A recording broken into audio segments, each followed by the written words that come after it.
مستطیل رو من 180 درجه نسبت به یک نقطه بچرخونم، مستطیلم دقیقا روی خودش میفته. ولی اگه این مثلث رو من 180 درجه بچرخونم روی خودش منطبق نمیشه. حالا میگه این شکل مرکز تقارن داره، این شکل مرکز تقارن نداره. توی این ویدیو میخوایم در مورد چندضلعی ها و تقارن صحبت کنیم، پس تا آخر ویدیو همراه ما باشید. سلام دوستان عزیزم، امیدوارم حال همتون خوب باشه. امروز رسیدیم فصل سوم ریاضی هشتم. بخش اولش در مورد چندضلعی ها و تقارن هست که امروز میخوایم بهتون بگیم. قسمت اولش در مورد اینکه خود چندضلعی چی هست تعریفش رو میخوایم بگیم. یه سری شکل‌ها رو ما اینجا کشیدیم، میخوایم طبق اون تعریفی که اینجا میگیم بگیم کدومش چندضلعی هست و کدومش چندضلعی نیست. خب چندضلعی تعریفش چیه؟ میگه توی صفحه به هر خط شکسته بسته چندضلعی میگن به یک شرط که این ضلع ها همدیگر رو قطع نکنن مگر در رأس ها که دو تا ضلع به هم میرسن. این میشه تعریف چندضلعی. حالا بیاین نگاه کنیم ببینیم با شکل بگیم تعریفش که گفتیم. میخوایم با شکل چند تا رو مثال بزنیم که واضح بشه برای شما. خب میگیم شکل اولی به هر خط شکسته بسته. خب این خطای شکسته بسته نکنید بسته هست شکلش، این خطا بسته شده. حالا ببینیم ضلع ها همو قطع کردن؟ نه، ضلع ها فقط توی نقطه هایی که به هم رسیدن هم دیگر رو قطع کردن. پس این شکل من چندضلعی هست. شکل بعدی هر خط شکسته بسته. نکنید اینجا بازه بسته نیست، پس این چندضلعی نیست. شکل بعدی هر خط شکسته بسته، این چندضلعی هست. ضلع ها همو قطع کردن خیر، پس این میشه چندضلعی هست.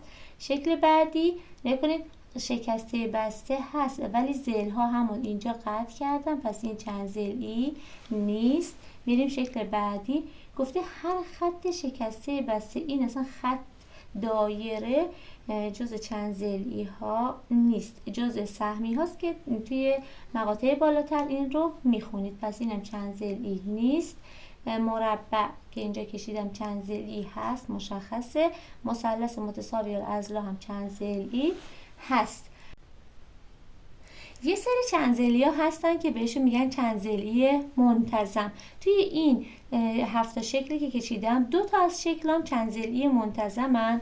خب شما حدس بزنید کدومش چندضلعی منتظمه قبل اینکه من میخوام تعریفش رو بگم، چون احتمالاً شنیده باشید چندضلعی منتظم چی هست. نگاه کنید توی این شکل من این شکل مربع خب 2 تا تیک داره و این مثلث متساوی الاضلاع میگن چندضلعی منتظمن. به نظر شما دلیلش چی میتونه باشه که این 2 تا شکل چندضلعی منتظمن و این شکلی که چندضلعی هست ولی چندضلعی منتظم نیست، یا این شکلی که چندضلعی هست ولی منتظم نیست، دلیلش چیه؟ بیایم بهتون بگیم. تعریف چندضلعی منتظم اینه، میگه اگه توی یک چندضلعی همه ضلع ها و همه زاویه هاش با هم مساوی بود، میگیم شکلمون چندضلعی منتظم هست. به همین راحتی چندضلعی های منتظم همه ضلع ها و همه زاویه هاش با هم مساوی هستن. توی این شکل این 5 ضلعی جز چندضلعی ها هست ولی شکلی که من کشیدم دقیق و کامل نیست که بگم چندضلعی منتظم 5 ضلعی منتظمه. خب اگه این 5 ضلع، چون ما 5 ضلعی منتظم داریم، همه ضلع هاشو طوری بکشیم که با هم برابر باشه، میشه جزء چندضلعی های منتظم، ولی اینجا نیست. ولی این 2 تا شکل هم که مثلث متساوی الاضلاع و مربع میگم جزء چندضلعی های منتظم هست. مرور برگردیم به کلاس هفتم. توی کلاس هفتم این چندضلعی ها رو ما یه جورایی خوندیم که اسم این چندضلعی چی بود و اسم این چندضلعی چی بود. میگفت توی چندضلعی هایی که زاویه های اون کوچکتر از 180 باشه مثل این، اسم اون چندضلعی میشد محدب، و توی چندضلعی های مثل این که حداقل یه دونه زاویه بزرگتر از 180 داشته باشه بهش میگفتیم چندضلعی مقعر. نکنید پس این چندضلعی ها رو کلاس هفتم خوندیم این شد چند ضلعی محدب و این شد چند ضلعی مقعر. این دوتا شدن چند ضلعی های منتظم، اینا که چند ضلعی نبودند.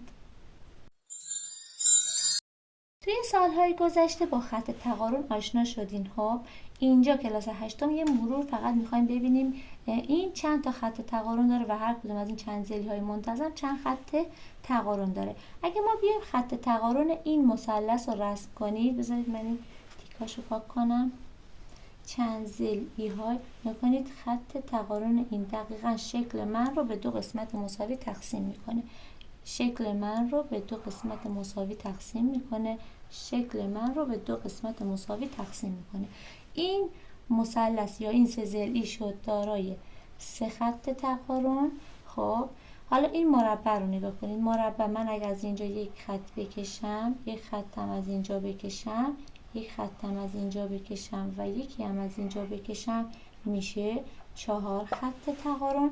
اگه بخوایم یک رابطه پیدا کنید، نگاه کنید با توجه به ضلع‌ها یا با توجه به رأس‌هاش که 3 تا رأس داره یا 3 تا ضلع داره، 3 خط تقارن داشت و اینی که 4 تا ضلع یا 4 تا رأس داشت میگفت 4 خط تقارن داره. میخوایم یک رابطه بگیم، پس به تعداد ضلع‌های یک شکل ما براش خط تقارن داریم که توی این مثلا اگه به ما بگه یک 10 ضلعی منتظم چند خط تقارن داره، میگیم 10 تا. پس به تعداد ضلع‌ها تعداد خط تقارن داریم برای شکلمون. با خط تقارن آشنا شدیم. خط تقارن خطی بود که شکل رو دقیقاً به دو قسمت مساوی تقسیم میکرد. حالا مرکز تقارن چیه؟ به این دو تا شکلی که کشیدم دقت کنید. شکل اولی مستطیله. میخوایم ببینیم این شکل ما مرکز تقارن داره یا نداره. میخوایم مرکز تقارن اون رو بگیم چی هست. خب فکر کنید این شکل من، این دفترچه که من این یک مستطیله، من این مستطیل رو میخوام 180 درجه بچرخونم. اگه من اینجوری بچرخونم میشه 90.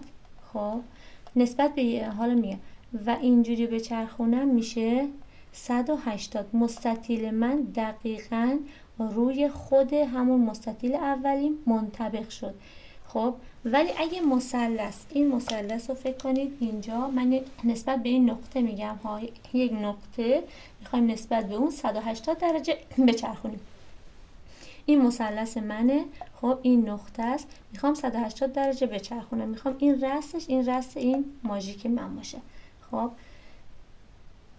اینقدر که بچرخونیم میشه 90 و 90 درجه دیگه بچرخونی میشه 180 درجه. نگاه کنید این، فکر کنید این سر ماژیک من رأس اینجاش بود دیگه، این رأس میفته این قسمت، یعنی مثلث من دقیقاً از این شکل هست به این شکل در میاد و دقیقاً روی خودش اگه بذارم، اینو روی شکل اول اگه رسم کنم با یک رنگ دیگه، مشخص میشه که مثلثم روی شکل اولش منطبق نشده. نکنید همچین شکلی میشه. خب روی شکل اولش منطبق نمیشه ولی این مستطیلم دقیقاً روی خودش منطبق شد.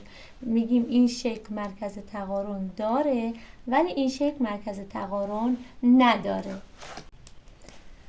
پس تعریف مرکز تقارن رو دوباره میگیم. اگه شکلی رو حول یک نقطه 180 درجه بچرخونیم و نتیجه این چرخش یا همون دوران روی خودش منطبق شد، میگیم شکل مرکز تقارن داره. حالا نگاه کنید یک نکته‌ای هست. دقت کنید این شکل ما 4 ضلعیه. خب و این شکل ما 3 ضلعیه. این مرکز تقارن داشت و این مرکز تقارن نداشت. حالا میخوایم اینو بگیم یه نکته. اگه تعداد ضلع هامون یا تعداد رأسمون اینجا فرد، یعنی عددمون که 3 تا ضلع داریم یعنی یک عدد فرد، اینجا که 4 تا ضلع داریم یک عدد زوجه. اگه تعداد ضلع ها یا تعداد رأسامون زوج بود، شکل مرکز تقارن داره و اگه تعداد ذیل هامون یا تعداد رأس هامون فرد بود، شکل مرکز تقارن نداره. این یک نکته خیلی جالبه که شما برای هر تعداد ذیلی که به شما بگن راحت میتونید بگید این شکل مرکز تقارن داره یا مرکز تقارن نداره. البته باید دقت کنید که این نکته‌ای که گفتم و دقیق میتونید از روی تعداد ذیل‌هاش بگید فقط در مورد شکل‌های چند ضلعی منتظمه. حالا اینجا مستطیل چند ضلعی منتظم نبود ها، ولی کلا چند ضلعی‌های منتظم این نکته براش هست که اگه تعداد ضلع‌هاش فرد باشه مرکز تقارن نداره و اگه زوج باشه مرکز تقارن داره. یکی از راه‌های تشخیص این که یک شکل مرکز تقارن داره یا نداره اینه که من اگه یک نقطه‌ای پیدا کنم توی شکل و بیام قرینه اون نقطه رو رسم کنم، اگه من به همون اندازه مثلا به اندازه 2 سانتی متر بالا میرم، از پایینم باید 2 سانتی متر بیام پایین، چون نقطه‌ای که من کشیدم اینجا روی شکل افتاد و نقطه‌ای که خارج شکل افتاد این شکل مرکز تقارن نداره. همونجور که دیدید چرخوندیمش روی خودش منطبق نشد، خاطر همون مرکز تقارن نداشت شکل. امیدوارم از این ویدیو خوشتون اومده باشه. برای دیدن ویدیوهای بعدیم حتما کانال منو سابسکرایب کن و به دوستاتم معرفی کن.